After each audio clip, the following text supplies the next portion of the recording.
ஒரு காலத்தில் தமிழ்நாட்டில் இருந்த ஓலைச்சுவடிகள் எல்லாம் என்ன பண்ணாங்கன்னா 18ஆம் பெருக்கு அன்னைக்கும் போகி அன்னைக்கும் அந்த ஓலைகளை 18ஆம் பெருக்கு அன்னைக்கு ஆடிப்பெருக்கு அப்படின்ற காரணத்துக்காக பல ஓலைச்சுவடிகளை ஆற்றுல விட்டாங்க.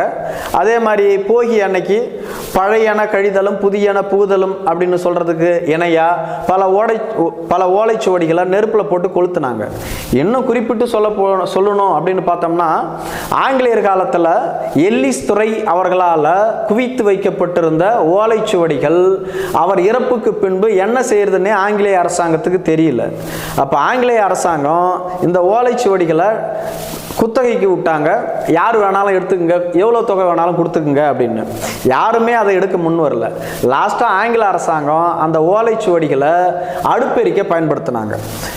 இது மாதிரி தமிழ் இலக்கியங்கள் பொக்கிஷங்கள் அடங்கிய பல ஓலைச்சுவடிகள் கேட்பாரற்று